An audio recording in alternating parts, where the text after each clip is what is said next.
அருட்பெருஞ்சோதி அருட்பெருஞ்சோதி தனிப்பெரும் கருணை அருட்பெருஞ்சோதி எல்லா உயிர்களும் இன்புற்று வாழ்க கொல்லா நெறியே குவலையுமெல்லாம் ஓங்குக.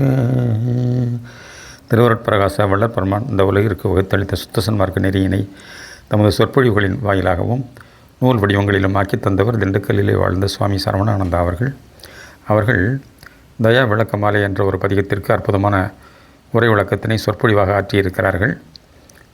தயவு வாழ்வு 46 சொற்பொழிவாற்றிய நாள் 21/2/1982. இன்று தயா விளக்க மாலையில் 46வது பாடலுக்கு உரை விளக்கம் காண்போம்.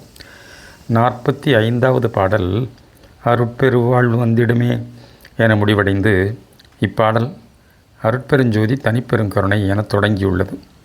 பாடல்: அருட்பெருஞ்சோதி தனிப்பெருங்கருணை அருட்பெரு மந்திரம் ஒன்றை தெருட்பெரும் அறிவால் சேர்ந்து கொள்வீரேல் சித்தலாம் சேர்ந்த பேரின்ப பொருட்பெரும் வாழ்வு பொருந்திடலாகும்.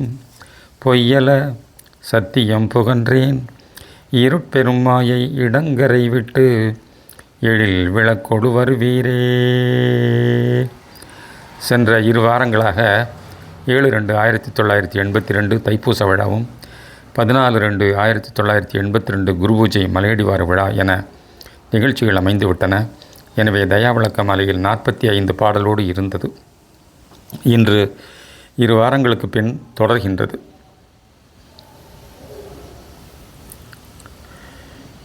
இந்த நிலையும் நமக்கு சில அருள் உண்மைகளை காட்டிக் கொடுக்கக்கூடியதாகவும் உள்ளது. திருக்குறளில் கடவுள் வாழ்த்து பகுதியில் உள்ள பாடல்கள் அனுபவத்திற்காக கீழ்நிலையில் 6 ஆதாரங்களில் ஆறியல் வண்ணமாக விளக்கப்படுகிறது. இவற்றுள் மூலாதாரம், சுவாதிட்டானம், மணிபூரகம் என்னும் 3 ஆதாரங்களுக்கு 3 குறட்பாக்களில் இறைவனின் அடி எனவும் தாள் எனவும் குறித்து பாடப்பட்டுள்ளது. பின் 2 குறட்பாக்களில் அடி எனவும் தாள் எனவும் குறிக்கப்படவில்லை. ஏனெனில் மனிதன் மேனிலை அடைவதற்கு முன் மனத்தை அடக்கி ஓர்மைப்படுத்தவும் அருளுடன் வாழவும் பழக வேண்டியுள்ளது. இதற்காகவே இவ்வாறு இடைவெளி விட்டு பின்பு மீண்டும் தாள், அடி என்னும் சொற்களோடு குறள்கள் அமைந்துள்ளன. 1. மூலாதாரம்: கற்றதனாலாய பயனென்கொள்வாளறிவன் நற்றாள் தொழாரெனின். 2. சுவாதிட்டானம்: மலர்மிசை ஏகினான் மானடி சேர்ந்தார் நிலமிசை நீடு வாழ்வார். 3. மணிபூரகம்: வேண்டுதல் வேண்டாமை இலானடி சேர்ந்தார்க்கு யாண்டும் இடும்பை இல. 2 படிகளாக மேனலையுறுவதற்கு விளங்கும் குறட்பாக்கள்: இருள் சேர் இருவினையும் சேராய் இறைவன் பொருள் சேர் புகழ் புரிந்தார் மாட்டு. பொறிவாயிலைந்த வித்தான் பொய் தீர் ஒழுக்க நெறி நின்றார் நீடு வாழ்வார். 4. அநாகதம்: தனக்கோமை இல்லாதான் தாழ் சேர்ந்தார் கல்லால் மனக்கவலை மாற்றல் அரிது. 5. விசுத்தி: அறவாழி அந்தணன் தாழ் சேர்ந்தார் கல்லால் பிறவாழி நீந்தல் அரிது. 6. ஆக்ஞை: கோளில் பொறியின் குணமிலவே என் குணத்தான் தாளை வணங்கா தலை. இதைப் போலவே தயாவிளக்க மாலையில் 45 பாடல்களுக்கு விளக்கம் கண்டபின் 2 வாரங்கள் நமது அனுபவ நிலையின் பொருட்டு விடுபட்டு இன்று 46வது பாடல் தொடங்குகின்றது. மேலும் இப்பாடல் அருட்பெருஞ்சோதி தனிப்பெருங்கருணை எனவும் தொடங்கப்பட்டுள்ளது. இப்பாடல் அகமிருந்து அனகமாக விரிந்து நம்மை தயவுநிலை நின்று வாழச் செய்வதாக அமைந்துள்ளது. இறைவன் அகண்ட வான் வெளிமுற்றும் ஆகாச வடிவில் நிறைந்து நிலைத்து விளங்கி கொண்டுள்ளார். சத்தாக இயற்கை உண்மையாக விளங்கி கொண்டுள்ளார். சத்தாக இயற்கை உண்மையாக விளங்கும் பரம்பொருளின் வடிவம் ஆகாச வடிவம் ஆகும். இது தமிழ் மொழியில் அகரமாக குறிக்கப்படும். இவ்வாறுள்ள பரம்பொருளின் சித்துச் செயலாலே இயற்கை விளக்கத் தோற்றமே ஐஞ்செயல்களாகவும் ஐஞ்சக்திகளாகவும் விரிந்து செயல்படுகிறது. ஆகாச நிலையில் சலனம் ஏற்படும் போது ஒலி நிலையாக வெளிப்படுகிறது. இது தமிழில் உகரமாக குறிக்கப்படும். புறத்தே ஒலிவண்ணமாக உள்ளது. எல்லா பொருள்களிலும் எல்லா உயிர்களிலும் அணுதோறும் அகத்தே ஒளி வண்ணமாக விளங்கி எல்லா விளைவுகளுக்கும் காரணமாக திகழ்கிறது. இந்த அருள் ஒளி நிலையே மகரமெய் எழுத்தாக இம் எனவும் குறிக்கப்படுகின்றது. இறைவனின் வடிவும் செயலும் விளைவும் இணைந்த அ உ இம் என்பது ஓம் என்னும் மந்திரமாக பிரணவமாக விளங்குகின்றது.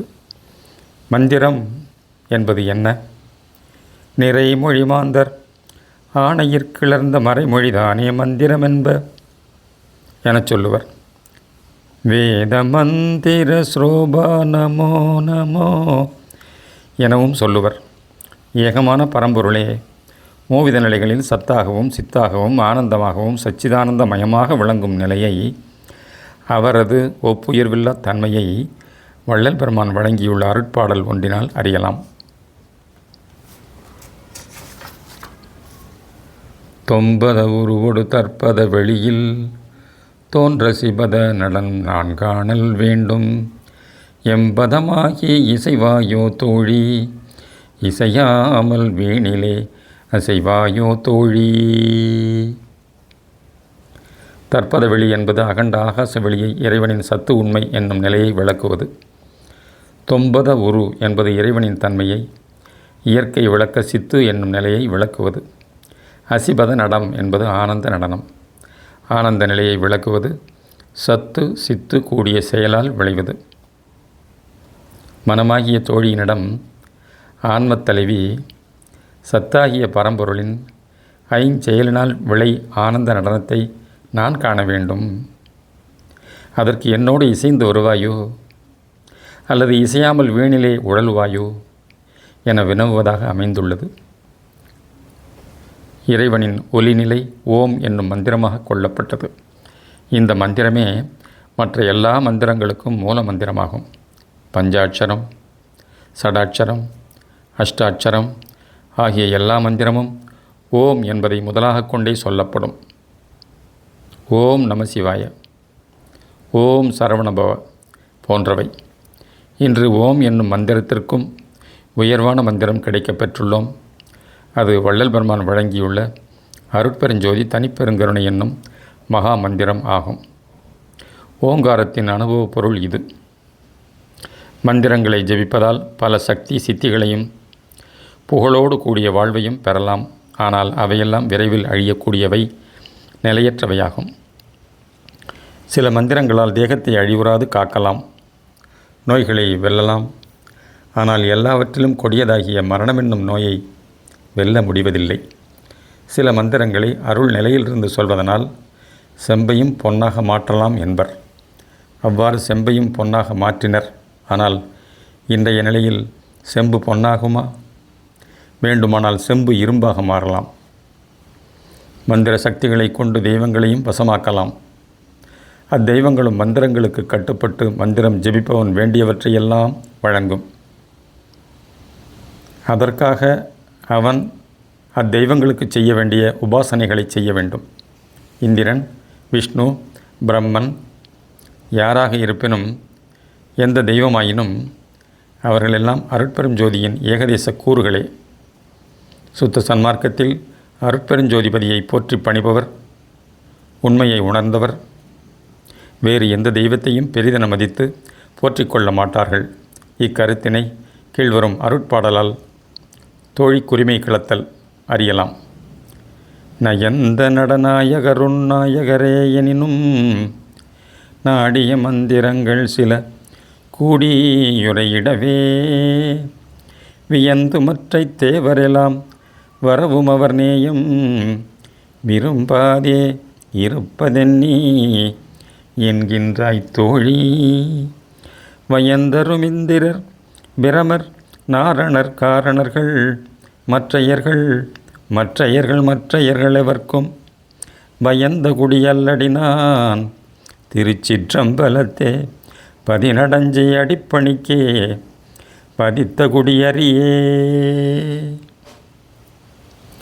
மேலும் சுத்தசன்மார்க்க அனுபவமெல்லாம் கழுத்திற்கு மேல் தலையிடத்தே சிறநடு சிற்றம்பலத்தே பெறப்படுவது ஆகும். மேல்நிலையில் நின்று பேரின்பு வாழ்வை பெறுவதே நமது நோக்கமாகும். அம்மேநிலை உற்றவர்கள் ஒருபோதும் கீழ்நடை அடைய விரும்பார். கீழ்நிலையை அடையவும் மாட்டார்கள். இக்கருத்தினை வள்ளல் பெருமான் வழங்கியுள்ள மற்றொரு அருட்பாடலினால் அறிந்துணரலாம். இப்பாடலில் மனமாகிய தோழி வள்ளல் நாயகியிடம் நினை கண்டிட வேண்டி விரும்பி வந்துள்ள தலைவர்களையெல்லாம் கண்டு உபசரித்து வரவேற்காமல் மேனோக்கி இருப்பதன் காரணம் என்ன என்று வினவ, அதற்கு தலைவி, திருச்சிற்றம்பலத்தே, அருள் அம்பலத்தே, ஆனந்த நடனம் புரியும் நாயகருக்கே நான் அடிபணிவோள். ஆகையால் தேவர் மன்னர் மற்ற எவருக்கும் நான் அஞ்சுபவர் அல்ல என விடையளிக்கிறாள். நயந்த நடநாயகர் உன்னாயகரே எனினும் நங்கை நினை கண்டிடவே நாடி மற்றை தலைவர் வியந்து வருகின்றது கண்டுபசரியாதிங்கே மேல் நோக்கி இருப்பதென்னி என்கின்றாய் தோழி. வயந்தரு பார் முதல் நாதவரையுள்ள நாட்டவர்க்கும் மற்றவரை நடத்துகின்ற மாநாட்டார் தமக்கும் பயந்த குடியல்லடி நான் திருச்சிற்றம்பலத்தே பதிநடஞ்சை அடிப்பணிக்கே பதித்த குடியறியே. இன்று வள்ளல் பெருமான் நமக்கு வழங்கியுள்ள அருட்பெரும் ஜோதி மந்திரம் இரவாத நிலையை வழங்கி வாழ்விப்பதாகும். எல்லாம் செயல்கூடும் என்னானை அம்பலத்தே எல்லாம் வல்லான்றனையே ஏத்து என்பது அருள்வாக்கு. எல்லாம் செயல்கூடும் என்றால் எப்படி செயல்கூடும்? தேக நிலையில் இருந்து கொண்டு தேகப்பற்று கொண்டு புறநிலையிலிருந்து முயன்றால் அருஞ்செயல் எதுவும் செய்தல் கூடாது. இதற்கு முன் எத்தனையோ மகான்கள் யோகிகள் எல்லாம் இறைவனை தாம் புருவனுட நிலையிலிருந்து கண்டனர். அவர்கள் சிறநடு விளங்கும் அருள் ஒளியை பற்றி கொள்ளவில்லை. சிறநடு விளங்கும் அருள் ஒளியின் பிரதிபலிப்பு புருவனடு காணும் நிழல் ஒளியாகும். அவர்கள் எல்லோரும் நிழலை நிஜமாக கருதினர். மேலும் அதுவே தானாகவும் கருதி அந்நிலையிலேயே அடங்கி ஒடுங்கி மறைந்தனர். இன்னும் சிலர் அந்த ஒளி நிலையிலேயே கரைந்து மறைந்து போனதால் இவர்களது உடலும் உயிரும் பயனற்று போயின. முன் மார்க்கங்களினால் எல்லாம் இவ்வாறே வாழும் வகையினை பெற இயலாமல் ஆன்ம நிலையில் அடங்கி போவதாகவே இருந்தன. ஆனால் வள்ளல் பெருமான் வழங்கியுள்ள சுத்த சன்மார்க்க நெறி ஒன்றே அகம் விளங்கும் அருள் நிலையில் இருந்து விரிந்து அனகமாக வாழ வைப்பது ஆகும். அருட்பெருஞ்சோதி தனிப்பெருங்கருணை என்னும் மந்திரமே அவருக்கு பொன்னுடலை வழங்கி அருட்பிரகாச வடிவோடு விளங்கச் செய்தது. அருட்பெரும் ஜோதியின் அருள் தன்மையே அணுதோறும் உள்நின்று விளங்க உடல் உயிர் எல்லாம் தோன்றி செயல்பட்டு வருகின்றன. அருள் என்பது ஓம் என்ற பிரணவத்தின் உட்பொருள் ஆகும். அருள் என்பதில் அகரம் நமது உடலாகவும், ரு இர் ப்ளஸ் உ என்பதில் உள்ள உ நமது மூச்சுக்காற்றாகவும், இல் உள்வெளிர் ஒளிநிலையையும் குறிக்கின்றது. ஓம் என்பதில் அ உ இம் என மூன்றும் மனிதனில் 3 தேகங்களை உணர்த்தும் நிலைகளாக விளங்கி கொண்டுள்ளன. அகண்ட ஆகாச வடிவாகவும்,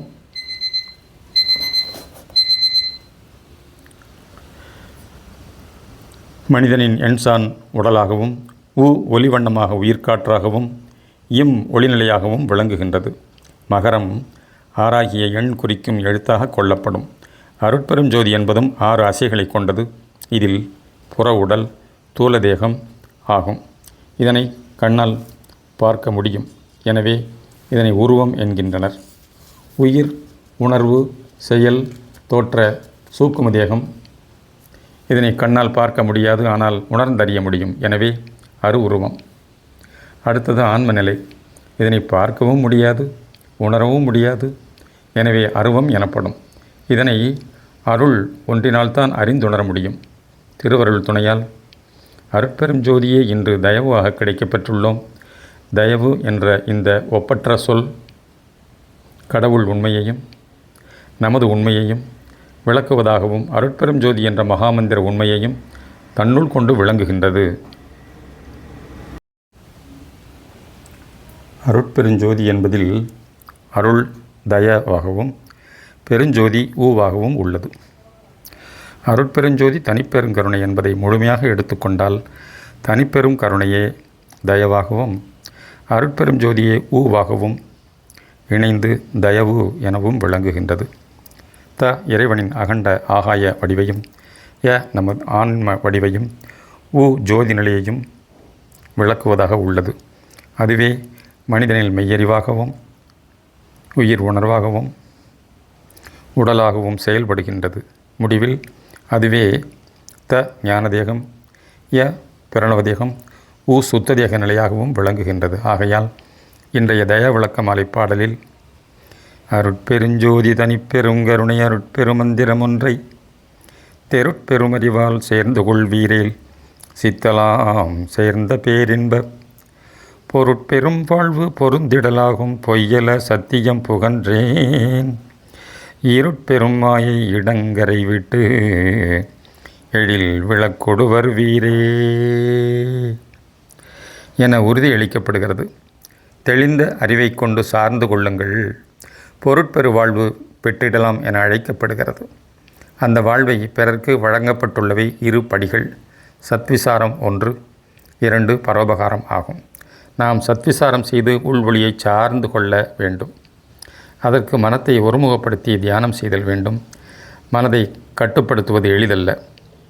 ஆனால் விடாமுயற்சியோடு செய்து வந்தால் நாளடைவில் மனம் ஒருநிலைப்படும். அமைதியான நேரத்தில் அமுத காலத்தில் தியானம் செய்தல் வேண்டும். அவ்வாறு செய்யும்போது தேக இந்திரியங்களில் ஒரு சுகம், மனம் போன்ற கருவிகரணங்களில் ஒரு தெளிவு உண்டாகிறது. அந்நிலையில் இதுவரை அனுபவிக்காத ஒரு இனிமையான சுகத்தை உணர முடிகிறது. இதை தவிர நோய் நொடிகள், குறைபாடுகள், கவலைகள் மறைந்து விடுகின்றன. ஆனால் இவற்றையெல்லாம் பெரிதென கருதி அவ்வின்ப நிலையில் லயித்து விடக்கூடாது. மேலும் முயன்று சிறநடு ஒளிரும் தயவு ஒளியை சார்ந்து கொண்டு அதுவாகி நிற்றல் வேண்டும். பின்பு அந்நிலை நின்று தயவு பெருக எண்ணம், சொல், செயல் எல்லாம் அந்த ஒளி நிலையிலிருந்து வருதல் வேண்டும். சாதாரணமாக மனிதருக்கு விழிப்பு நிலை, கனவு நிலை, தூக்க நிலை என 3ம் அதற்கு மேற்பட்ட துரிய நிலை, துரியாதீத நிலை என்னும் 2 நிலைகளும் உள்ளன. விழிப்பு நிலை எல்லோருக்கும் தெரிந்ததே. கனவு நிலை என்பது விழிப்புக்கும் தூக்கத்திற்கும் இடையான நிலை. மற்றொன்று சரியான தூக்க நிலையாகும். இவை தவிர மேல் அனுபவப்படுவன துரிய நிலை, துரியாதீத நிலை என்னும் 2 நிலைகள். சாதாரணமாக உள் ஒளி நிலையில் இருந்து எச்சையிலும் வெளிப்படுகின்றது என்ற எண்ணம் நிலைத்து நிற்க வேண்டும். நினைப்பும் மறப்பும் இல்லாத அனுபவ நிலை வர வேண்டும். இது துரிய நிலை அனுபவமாகும். இவ்வனுபவம் எல்லோருக்கும் எளிதாக வந்து விடுவதில்லை. பயிற்சியும் அனுபவமும் பெற்றவர்களுக்கே வந்து வரும். அவா, வெகுளி, மயக்கம் என்னும் மாயா நிலைகள் எல்லாம் மாறி தயவு வண்ணம் ஆக வேண்டும். எது வந்தாலும், எது செய்தாலும், நாம் எங்கே சென்றாலும் வந்தாலும் அந்த ஒளி நிலையிலிருந்தே ஆற்றல் பெறுகிறோம் என்ற எண்ணம் நிலைத்து விளங்க வேண்டும். அந்நிலையிலிருந்து கீழிறங்காமல் இருக்க வேண்டும். சாண் ஏறினால் முழம் இறங்கும் என்பது பழமொழி. நமது உடலில் தலைப்பகுதி அவரவர் கையால் ஒரு சாண் அளவே இருக்கும்.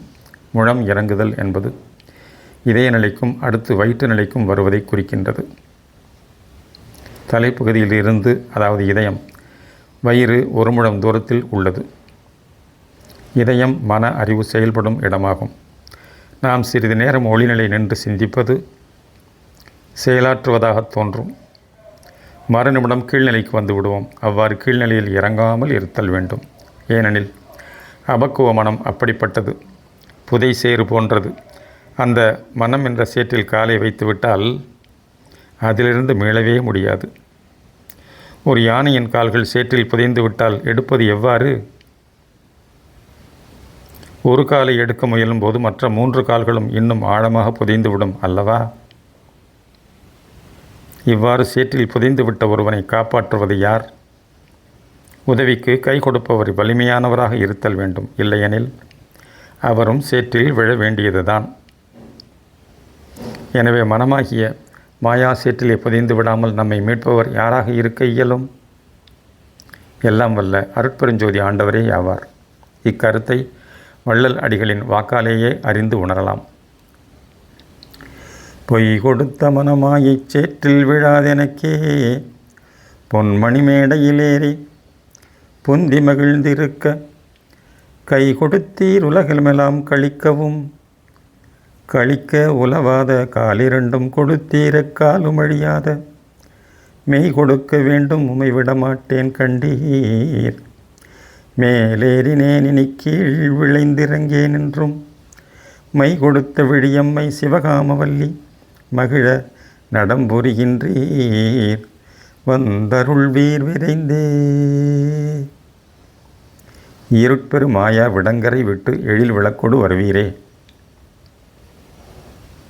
அபக்குவ அறியாமையே இருட்பெருமாயை என இங்கு இயம்பப்படுகின்றது.